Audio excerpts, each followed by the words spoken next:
Como eu te falei, eu fui para fazer o vestibular para Direito em 48. E lá conheci um monte de caras que depois seriam meus colegas, assim, por exemplo, o Armando Nogueira. Armando Nogueira, que depois foi para o Diário Carioca.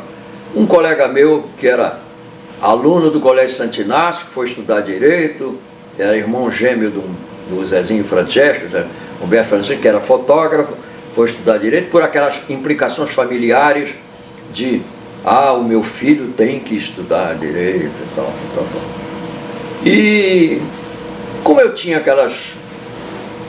como eu falei aqui, que eu tinha desde jovem aquela coisa de ler muito e tal, o fato do meu pai ser um português que tinha aquela carteirinha do gabinete de leitura, então eu fui para o gabinete, eu tinha muita leitura, e havia essa coisa, essa tendência, o que você vai ser? Bom, pela coisa familiar, eu iria para estudar Direito, tal. Os pais, coitados, pobre, acha que ele é uma ascensão para o filho, né? Então, meu filho estuda Direito. Aquela alegria com que o meu pai me deu aquele anel cafona, com aquela falsa pedra de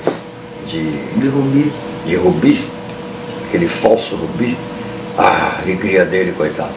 Mas aí eu me engrenei, comecei a vender reportagens com o Humberto fazia fotografia, e eu comecei a vender para a Revista da Semana e tal. De repente o Armando Nogueira, que também fez Direito e nunca exerceu. Não pode dizer que ele nunca fez nada direito, além do dinheiro, porque ele acabou engrenando como jornalista, né? E aí ele me chama para o Diário Carioca, onde ele já estava.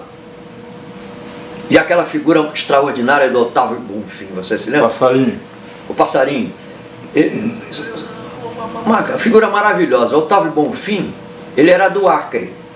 E o Armando Nogueira também era do Acre.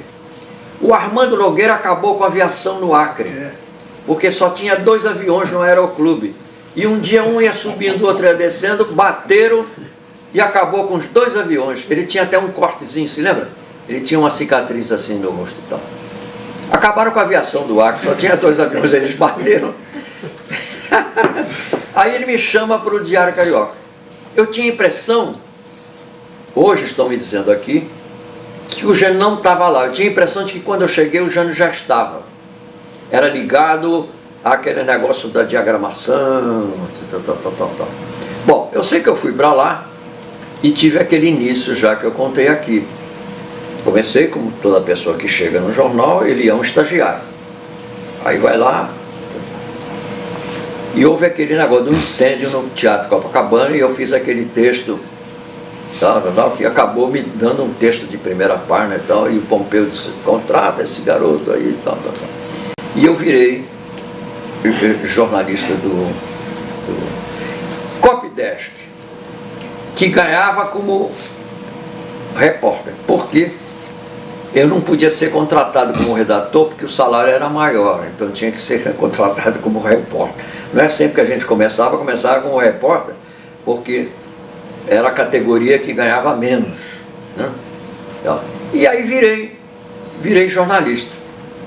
E nessa participei de uma redação extraordinária e meio surrealista, porque a redação do Diário Carioca, e o Jânio daqui que foi coparticipante, ele sabe muito bem, é irreproduzível hoje. Isso é que tem que ser levado em conta sempre quando você tenta fazer história de alguma coisa. É nunca ir com uma visão preconcebida de um tempo, de uma coisa.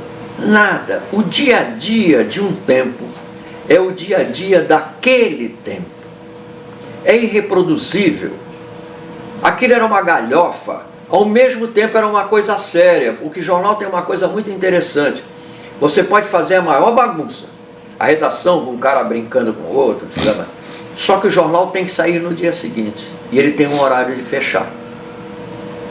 no meio dessa esculhambação geral, tem que haver uma certa disciplina, não é, Jânio?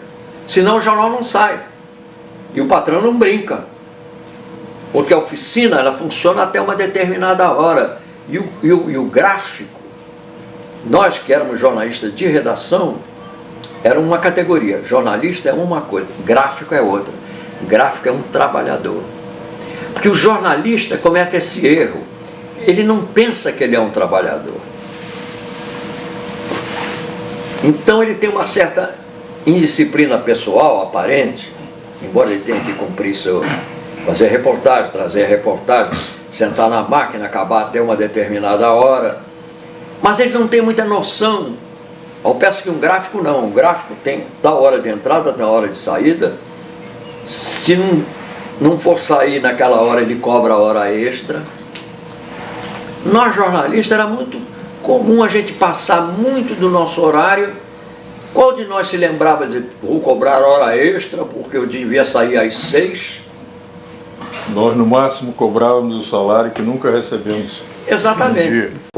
Por exemplo, no Diário Carioca, ele funcionava assim. Ele era uma coisa profissional, era um jornal que tinha um público comprador de jornal. Ele era até um jornal conhecido na sua parte política, porque tinha um editorialista de primeira página, que era o senador José Eduardo Macedo Soares, que tinha um artigo na primeira página, que ditava, de certa forma, normas de direcionamento político para as pessoas que gostavam daquele tipo de pensamento do jornal e tal. PSD. Que era o PSD, que era um partido conservador do mundo rural. Ele tinha negócios no estado do Rio, negócio de tipo de latifundiário, então o partido dele era o PSD. Era um jornal assim, mas ele tinha uma coisa muito interessante.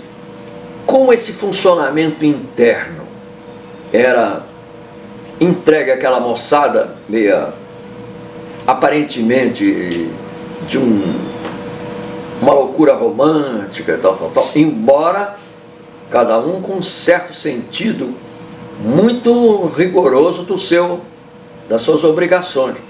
Mas era uma coisa muito aberta, era um relacionamento aberto. Eu não vou nem dizer assim, não, é de camarada. Não, era de esculhambação, vamos falar dela. Senhor, a redação do Diário Carioca era uma grande farra. Era uma farra. Era uma farra o tempo inteiro, todo mundo falando, todo mundo falando. Era aquela coisa de todo mundo piadas. falando. Tinha uma grande mesa. Era uma enorme farra. Tinha a saleta lá do editorialista, o velho Prudente botando a sua coisa do cigarro em cima da caixa de fósforo, escrevendo à mão, do lado de cá o Pompeu de Souza, do lado esquerdo, e lá no fundo o Danton Jobim, com aquele ar de representar alguma coisa. E o que é que ele tinha sido? Ele tinha sido um homem do Getúlio, tinha feito coisa nos Estados Unidos e tal. Era, na verdade, um representante do poder e tal, sujeito a um representante maior, que era o dono do jornal. E a redação era uma coisa que nós tínhamos obrigação de fazer o jornal para esses homens. E fazíamos isso na maior brincadeira, é ou não é? Na maior brincadeira, é uma coisa, hoje não tem, é difícil. Quando eu falo para vocês, por exemplo, o Fernando, que é mais jovem, o Euler, eles estão aqui me ouvindo, eles podem imaginar pelo fato do que eu estou falando, mas viver era diferente. Terminar o jornal quase no final, você fazer uma bola de papel, botar fita crepe, ficar jogando futebol na redação, que era um prédio, na verdade ele não era um prédio feito para ser jornal, era a sobreloja de um edifício, não é? Então nessa sobreloja funcionava a redação. Aonde era? Na Avenida Rio Branco, esquina de São Bento, quase a esquina da rua São Bento. Quem caminha para a Praça Mauá. Rio Branco 21. 21. Né? Já caminhando perto, quase a esquina de São Bento, você andava um pouco mais, caía na Praça Mauá. E esse especialista em bola de papel eu levei para o Jornal do Brasil, lembra? Paulinho. Você chegou. chegou a ter futebol. Era quem fazia a nossa bola no Jornal do Brasil, pô. Não me lembro, eu me lembro do Diário Carioca, não me lembro do Depois jornal. do Jornal do Brasil era a mesma coisa. Só que a sala era maior. Né? O mesmo cara que fazia a bola. Eu levei para lá, levei para lá. Então, era um contínuo, por causa eu levei pra lá disso, né? Por causa da bola. Por causa disso. E você conseguia Era um fazer craque. um jornal, como hoje você não pode fazer, porque é como eu falei aqui, os jornais hoje são muito compartimentados. A redação do jornal hoje herdou uma coisa que a universidade herdou dos americanos: criar departamentos. Então, um departamento não se comunica com o outro. Às vezes você tem uma coisa que você, não, isso aqui não é da nossa área. No Diário Carioca, tudo era da área de alguém. Você estava escrevendo, tinha uma dúvida, você levantava a cabeça e dizia: fulano, como é que é aquele... Aí o outro de lá parava de escrever a matéria dele e dizia: não, isso é aquele... Era uma comunicação oral, não é? Hoje você tem um computador na sua frente. Se você quiser perguntar alguma coisa, você pergunta para o Google. Não pergunta para o teu vizinho.